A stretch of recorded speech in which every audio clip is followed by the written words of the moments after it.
Hey there, beautiful souls. Welcome to the video. I'm so glad you're here.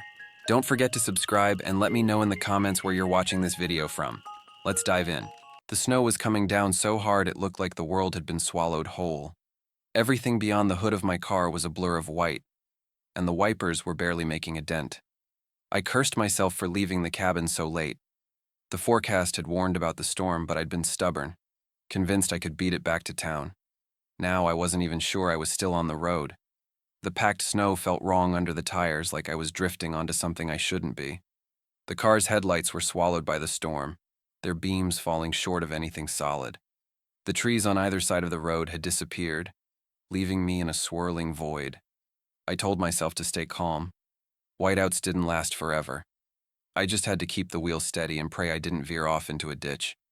But as the minutes dragged on, an unsettling thought crept into my mind. What if I wasn't lost? What if I was exactly where the storm wanted me to be?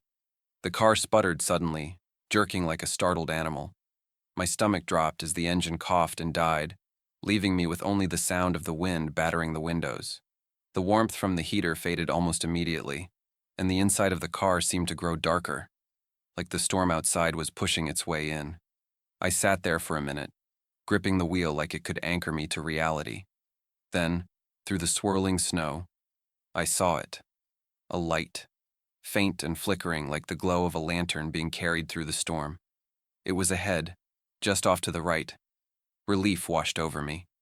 Someone was out there. Maybe a fellow traveler or a cabin owner checking on stranded drivers. I fumbled for my coat and gloves, shoving open the door and stepping into the icy wind.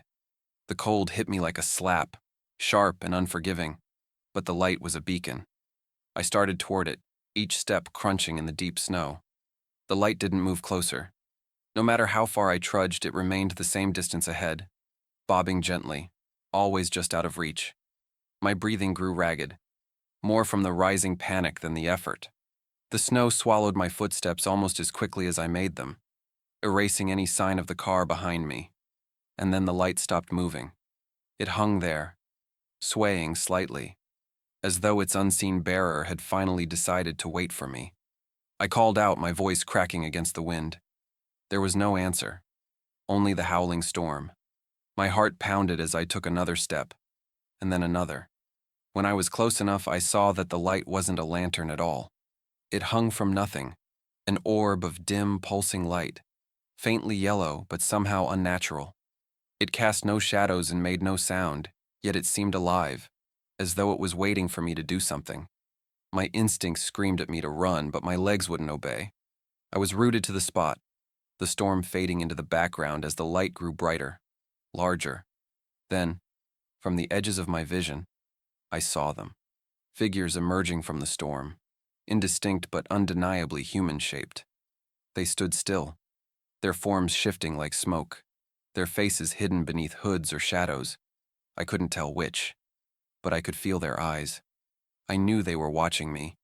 The orb of light pulsed once, twice, and then began to move toward me. I turned and ran. My lungs burned with every breath, the cold slicing into my throat.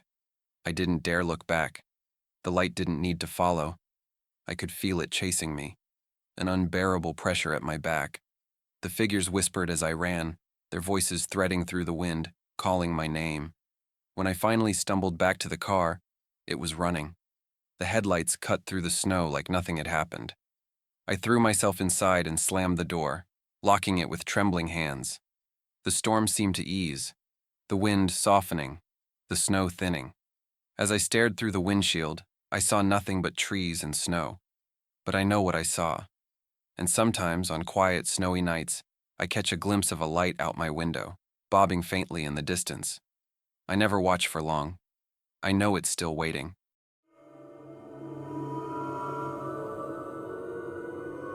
It started with the wind, a low, guttural moan that rose through the trees, carrying with it the kind of cold that sank straight to your bones. I was halfway up Frostbite Ridge, regretting every decision that had brought me there. The cabin was supposed to be a quiet escape, but the blizzard had other plans. By the time I realized how bad it was going to get, I was too far in to turn back. The road had disappeared under a sheet of white, and the trees stood like frozen sentinels, their branches clawing at the sky. The storm muffled everything, leaving only the relentless howl of the wind and the crunch of my boots in the snow. That's when I heard it, soft at first, barely audible over the storm. A whisper. At first I thought it was just the wind playing tricks on me, but the sound came again, distinct and deliberate. It wasn't a single voice but many, overlapping and murmuring just beyond the edge of hearing. My name was there, faint but unmistakable. I told myself it was just my mind playing games. After all, the cold and isolation can do strange things to a person. But the whispers didn't stop. They grew louder as the storm intensified, threading through the wind like an eerie melody. It felt as though the forest itself was speaking, pulling me deeper into its grasp. The trail markers were long gone, buried under the snow. Every step felt heavier, my legs straining against the drifts. The cold gnawed at me, numbing my fingers even through my gloves. I didn't know how much longer I could keep going when I saw it. A faint light flickering through the trees. Relief surged through me. Someone must be nearby. Maybe another hiker or a cabin I hadn't seen on the map. I adjusted my pack and pushed toward the glow, the whispers fading as if retreating from the light. The closer I got, the more my relief twisted into unease. The light wasn't coming from a cabin or a lantern. It hovered in the air, a pale, pulsating orb that cast an unnatural glow on the snow. It didn't sway in the wind or flicker like fire.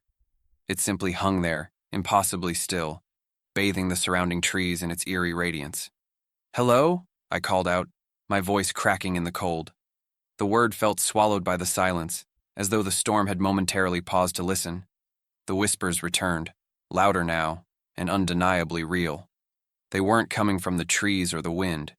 They came from behind me. I spun around, my breath catching in my throat. Shadows moved between the trees, human-shaped but wrong, their outlines shifting and blurring like smoke. I stumbled back, my feet slipping on the ice. The shadows circled me, closing the space between us. The whispers grew deafening, a cacophony of overlapping voices that filled my head. I couldn't understand the words, but the tone was clear.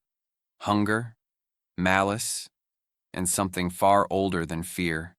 The orb pulsed once, casting the shadows into sharp relief. They weren't people. They were something else entirely, their forms stretching and bending in ways that defied logic. One of them reached out, its hand, or what I think was a hand, brushing against my arm. The cold that followed wasn't natural. It was an emptiness that stole the breath from my lungs and froze me in place. Somehow, I broke free. I don't know how. I don't even remember running. But the next thing I knew, I was back at the car, my hands fumbling with the keys. The engine roared to life, and I sped down the mountain, the whispers fading with every mile. I haven't been back to Frostbite Ridge since. On quiet nights, though, I still hear the wind, and sometimes, just faintly, the whispers return.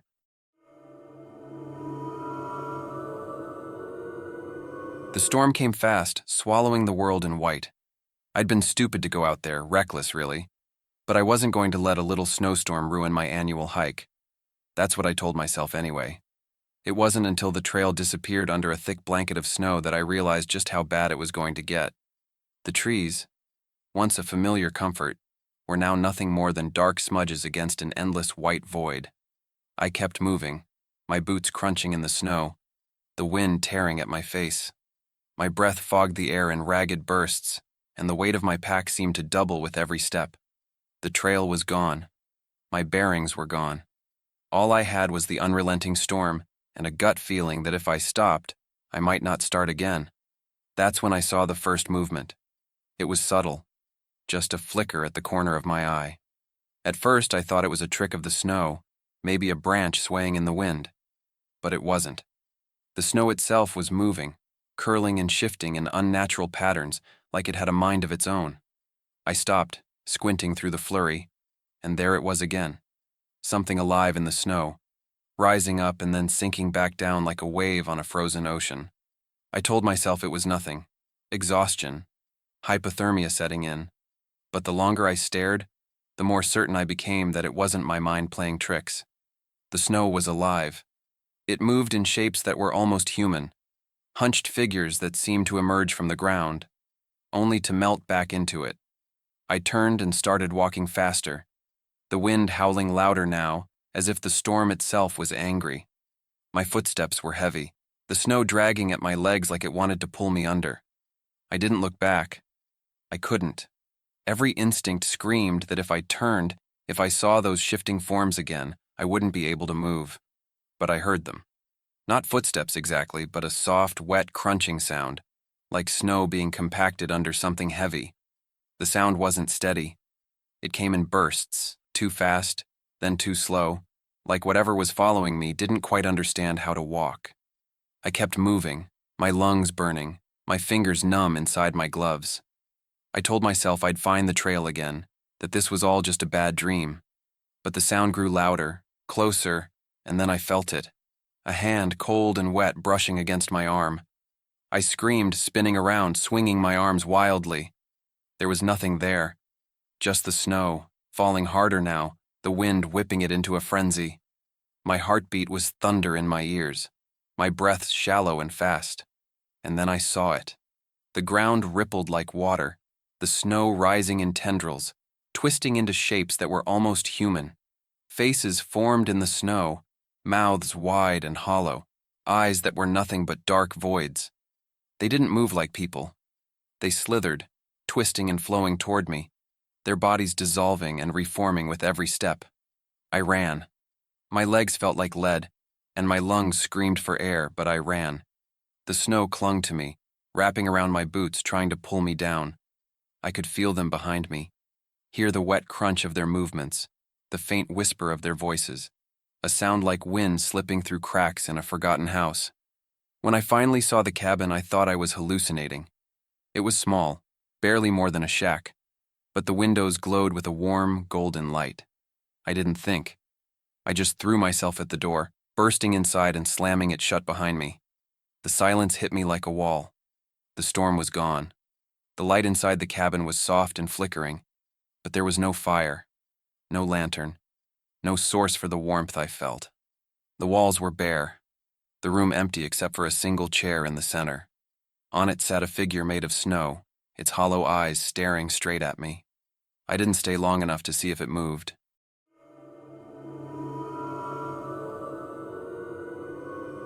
The storm wasn't supposed to hit until the next day. That's what the forecast had said, and I had no reason to doubt it.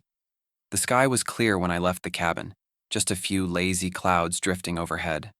My plan was simple: hike the loop trail up to Frost Ridge, snap a few photos, and be back before sundown. Easy, predictable. I didn't account for the weather having other ideas. By the time I realized something was wrong, it was too late. The wind came first, low and growling, stirring up the powdery snow around my boots. Then the clouds rolled in, thick, heavy things that swallowed the sun and dimmed the world to a gray haze. Within minutes, the temperature plummeted, and the first flakes began to fall. A few flakes became a flurry, and then the flurry became a wall of white that obscured everything beyond a few feet. I should have turned back then, but stubbornness kept me moving forward. My car was at the base of the ridge, and the idea of retracing my steps felt worse than pushing ahead. Besides, the ridge wasn't far. I thought I could beat the storm. I was wrong. The snow came fast and hard, coating the trail and erasing every marker. The wind howled around me, carrying with it a sound I couldn't place, high and keening, almost like a voice. I told myself it was just the wind threading through the trees, but deep down, I knew better. The sound had a rhythm to it, rising and falling in deliberate tones. It was calling. To me. Panic crept in as I stumbled over rocks and roots hidden beneath the snow. My boots slipped, my breath coming in short, sharp bursts. The world around me felt smaller, the storm closing in like a living thing. And then I saw it. A light, faint and flickering, just ahead. It didn't make sense. There were no cabins this far out, no campsites either. But the light was there, bobbing gently in the storm, like the glow of a lantern carried by an unseen hand. Relief surged through me. Someone else was out here, someone who could help. I called out, my voice barely audible over the wind, and started toward the light. The closer I got, the stranger it seemed. It didn't grow brighter or clearer. It stayed the same, a dull, pulsing glow, just out of reach. The sound of the wind shifted, the keening voice growing louder, sharper. The light led me off the trail into the trees where the snow was deeper, the air colder. Still I followed, and then the light disappeared. I stopped, turning in frantic circles, calling out into the void. The trees were silent now, their branches heavy with snow. The wind had died, leaving an eerie stillness in its wake. My breath puffed in white clouds, my chest tight with dread. And then I saw them. Shadows moved between the trees, tall, thin figures that didn't walk so much as glide. They were human-shaped but wrong, their limbs too long, their movements too smooth. Their faces were pale and blank, like featureless masks of ice. They didn't make a sound, but I felt their presence like a weight on my chest. I backed away, my boots crunching in the snow. One of the figures stopped, its head tilting as though it were studying me. I couldn't see eyes, but I knew it was looking at me. My legs felt frozen, rooted to the spot. And then it moved, fast and silent, covering the distance between us in an instant. I ran. I don't know how I managed it, but I ran. The storm roared back to life, the wind screaming in my ears, the snow blinding me. I didn't stop until I saw the car, half buried in a drift but mercifully still there. I threw myself inside, slamming the door and locking it. My hands shook so badly I could barely get the keys in the ignition. As the engine roared to life, I glanced back toward the trees. They stood still and silent, the storm already easing. But I know what I saw. And when I hear the wind howling outside my window at night, I swear I can hear that voice again, calling, waiting.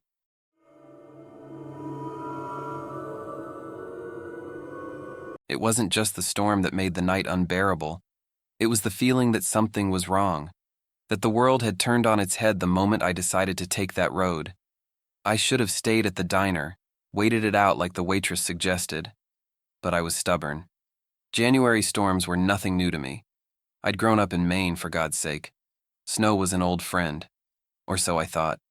By the time the first flakes hit the windshield, the sky had turned into a wall of white. The tires crunched against the packed snow as I gripped the wheel tighter, squinting at the weak beams of my headlights. The road was narrow, bordered by endless pines that looked like dark giants leaning in, whispering secrets to each other. The storm muffled everything. The crunch of tires, the hum of the engine, even the faint music on the radio. It was just me and the blizzard, alone in an endless void. The first strange thing was the headlights. I'd been driving for miles without seeing another soul when, through the swirling snow, I saw a pair of faint golden lights in the distance. Relief washed over me. Another car meant I wasn't completely alone out here. Maybe we'd both find some solace in knowing someone else was braving this nightmare. I flashed my brights, a small gesture of camaraderie, but the lights didn't react. They stayed steady, unmoving, and as I got closer, I realized they weren't headlights at all. They were too small, too warm, like old-fashioned lanterns hanging low to the ground. I slowed, leaning forward to get a better look, but just as quickly as they appeared, they vanished. My heart thudded. I stopped the car, the engine idling, and stared into the trees where the lights had been. Nothing. Just a wall of white and black. The snow fell heavier, thick flakes sticking to the glass, but I couldn't shake the image of those lights. Something about them felt wrong in a way I couldn't explain, like seeing a painting of a place you know but realizing the details don't match. I was about to pull away when I saw the footprints. They were on the road ahead of me, perfectly outlined in the fresh snow. Bare feet. The prints were spaced too far apart to be human. At least, not any human I'd ever seen. They started at the edge of the road and stretched straight down the center, heading into the distance. The blizzard hadn't touched them. They were pristine, as if whoever or whatever had left them was still there, just out of sight. I got out of the car. I don't know why. Maybe it was curiosity, or maybe it was the creeping fear that if I didn't look closer, those lights might come back. The cold hit me like a slap, sharp and biting. I stood there staring at the footprints, the snow falling so hard it felt like the world was closing in. The wind picked up, carrying with it a sound that wasn't the storm. It was faint at first, almost like a whisper, but as I strained to listen, it grew louder. A voice. No, not a voice. A chorus. Low and guttural, speaking in tones that made my stomach churn. I didn't understand the words, but I didn't need to. They weren't meant for me. They were meant about me.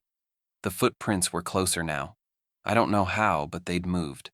The nearest print was just a few feet from where I stood, and the snow around it seemed darker, wetter. My legs locked up, my breath coming in quick, panicked bursts. The whispering grew louder, circling me, pressing against my ears like a physical weight. I turned and ran. Back to the car, back to the only thing that felt real. The door slammed shut behind me, and I threw the car into drive, the tires spinning for a second before gripping the snow. As I sped away, I glanced in the rearview mirror. The lights were back, but this time, they weren't in the trees. They were following me.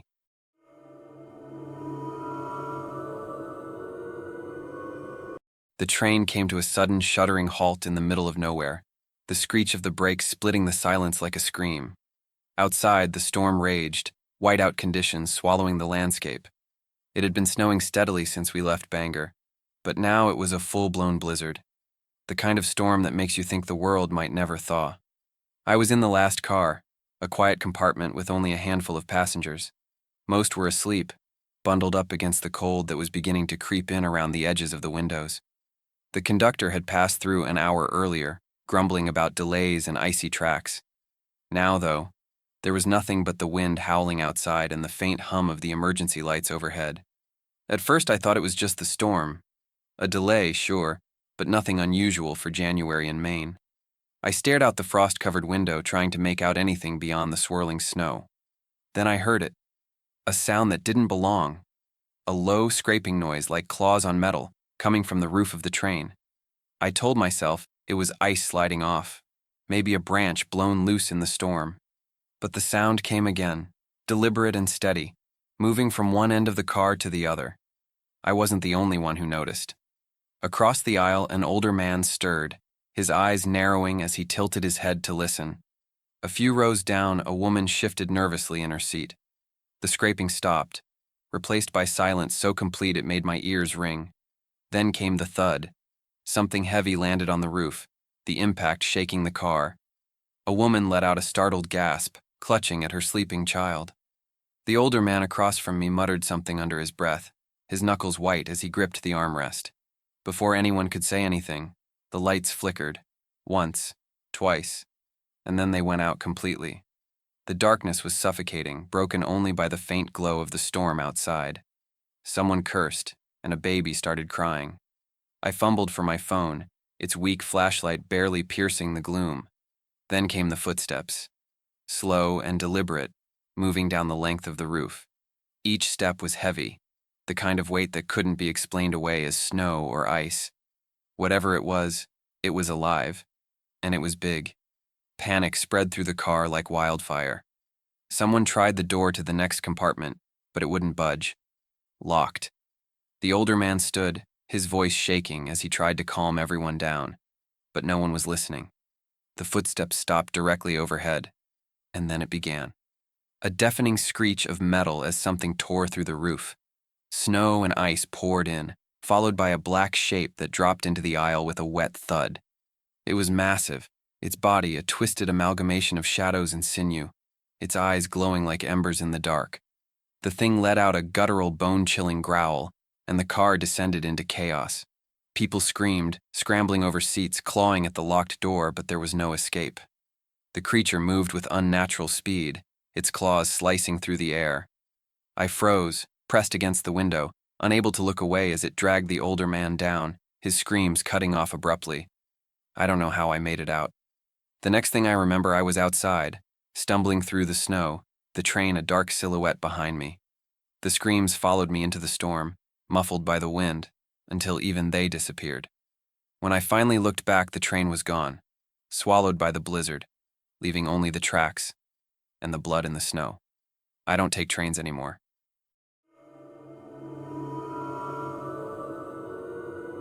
The snowstorm had been creeping up on me all day, its icy breath at my back as I trudged through the forest trail. By the time the first flakes began to fall, I knew I was in trouble. The trail markers had long since disappeared under a thick blanket of snow, and the wind was picking up, slicing through the trees like a blade. It was one of those storms that turned the world into a white void, erasing all sense of direction. I wasn't prepared for this. My backpack was light, my gear meant for a casual winter hike, not a survival situation. The forest, so beautiful and serene just hours ago, now felt hostile, the trees looming like dark sentinels in the blizzard. My phone had no signal, and my fingers were already numb inside my gloves. That was when I saw it. At first I thought it was a mirage. A house, its outline barely visible through the swirling snow, standing at the edge of a clearing. The structure looked ancient, its roof sagging under the weight of decades, or maybe centuries, of decay. The windows were dark, but the chimney was intact, and I could swear I saw a wisp of smoke curling into the storm. I had no choice. My survival instincts took over, and I pushed through the drifts toward the house. Up close, it was even more decrepit than it had seemed. The wood weathered and gray, the shutters hanging crookedly on rusted hinges. But the door swung open easily, creaking on its hinges as if it had been waiting for me. Inside, the air was stale but warm, a welcome change from the howling wind outside. The fireplace in the corner held a smoldering log, its faint orange glow casting flickering shadows on the walls. Someone had been here recently, I thought. Someone might still be here. "Hello?" I called out, my voice echoing in the empty space. No answer. The room was sparsely furnished. A wooden table, a few mismatched chairs, and a tattered rug spread across the creaking floorboards. A staircase led to a second floor, but I had no intention of exploring. I was too cold, too tired. I dropped my pack by the door and moved toward the fireplace, holding my hands out to the weak heat. That was when I noticed the photographs. They were scattered across the mantel, black and white images in cracked frames. The people in them wore outdated clothes, their faces stern and unsmiling. Something about their eyes made me uneasy. They seemed too sharp, too focused, as if they were watching me through the glass. I turned away, pulling a chair closer to the fire. I told myself it was just my imagination, that I was tired and cold and the storm outside was playing tricks on my mind. But as the minutes ticked by, a strange feeling settled over me. It wasn't just the house that felt wrong. It was the air itself, heavy and thick, like it was pressing down on me. Then I heard it, a faint creak from the floor above. I froze, my breath catching in my throat. The sound came again, louder this time, the distinct groan of footsteps on old wood. My pulse raced as I turned toward the staircase, the shadows there deeper than they should have been. "Is someone there?" I called, my voice trembling. Silence. And then, slowly, the footsteps descended. One step, then another, each creak sending a jolt of terror through me. I grabbed the nearest object, a rusted poker from the fireplace, and held it in front of me like a weapon. The figure that emerged from the shadows wasn't human. It was tall, impossibly tall, its body twisting and bending as if it were made of smoke. Its face, if you could call it a face, was featureless, a void of shifting shadows. The house wasn't shelter. It had been waiting, and I was exactly what it had been waiting for. I ran. Through the door, into the storm, the wind tearing at my clothes. I didn't stop, didn't look back, even as I heard the creak of the house behind me, the sound of something following. The storm swallowed me, and when I finally emerged on the other side, gasping and freezing, the house was gone. But I can still feel it, watching, waiting.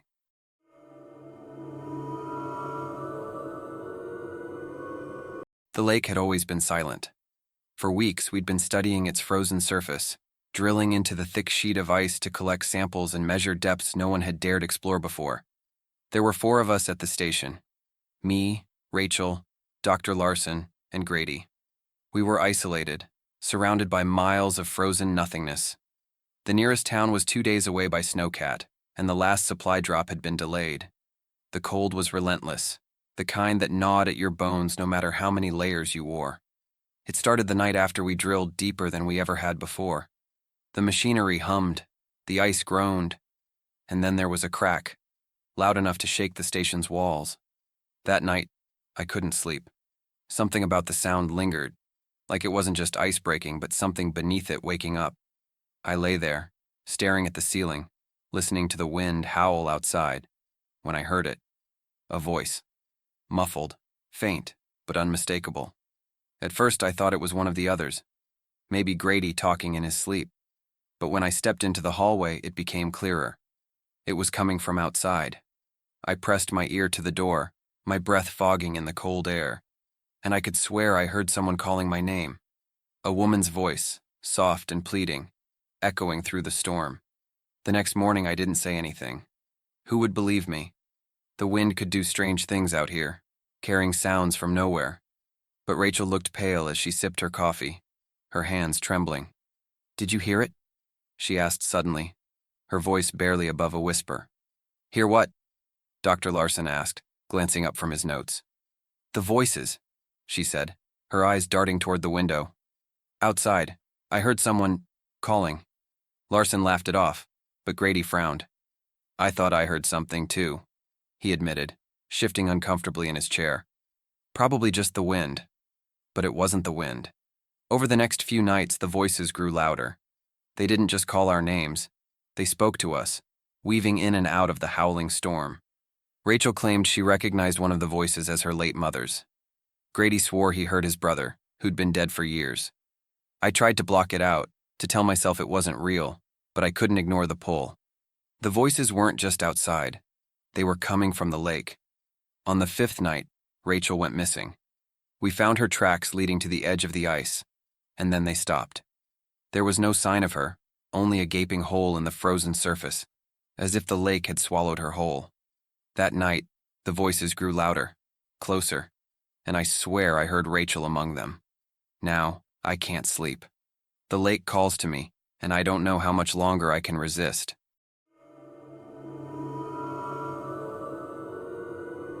We found the cabin by accident. The storm had rolled in faster than we expected, swallowing the trail and leaving us blind in a whirl of snow.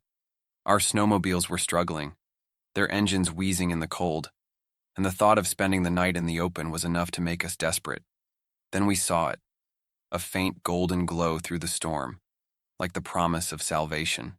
"Over there!" Jake shouted, his voice muffled by the wind. We turned toward the light, fighting through the drifts until the cabin appeared, standing impossibly intact in the wilderness.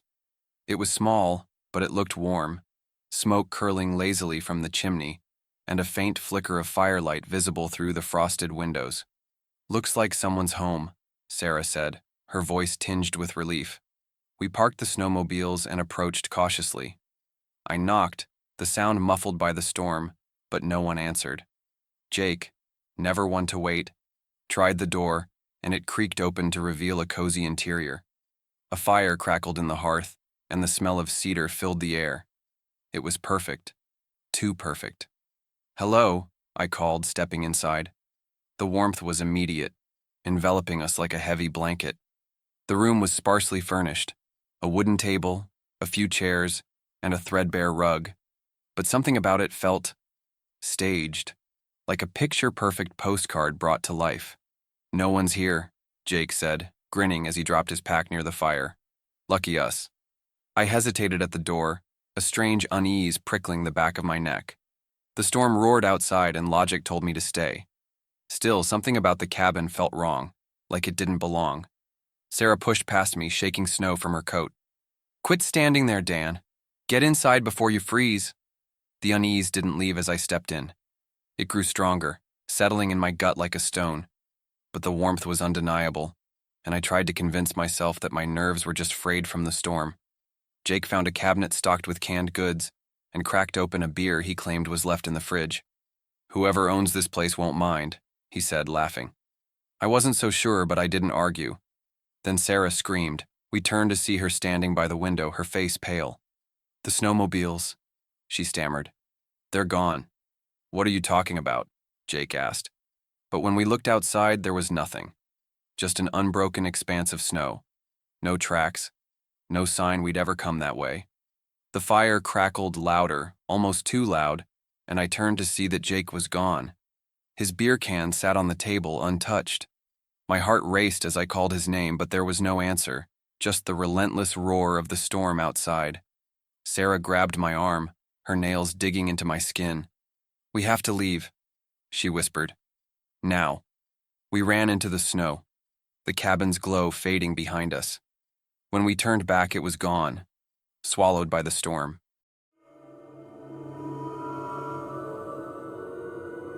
The storm hit harder than I expected, slamming into my car like an icy fist.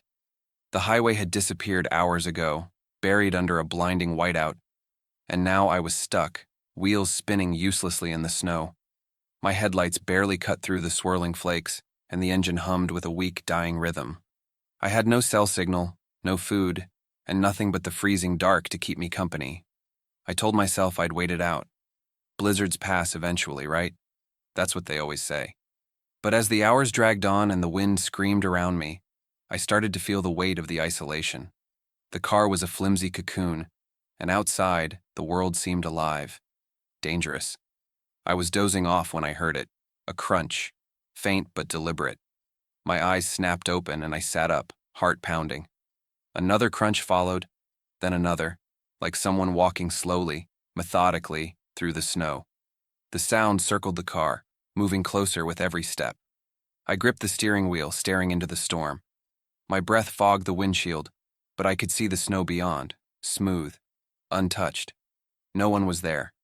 But the sound didn't stop.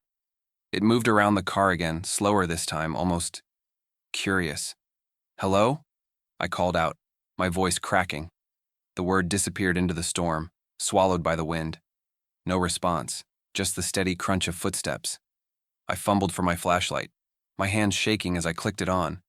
The beam wavered as I swept it across the snow. Nothing. No movement, no figures, just the endless swirling white. I opened the door a crack, the icy wind slicing into the car, and pointed the flashlight down. That's when I saw them. Footprints. Fresh ones, circling the car in a tight, deliberate loop. The prints were deep, the kind made by someone, or something, heavy, but there was no one out there. The track started and ended at the same point, a perfect circle with no breaks, no beginning. I slammed the door shut, locking it with trembling fingers. My breath came in short, panicked gasps, fogging the glass as I stared out into the storm. The footsteps stopped.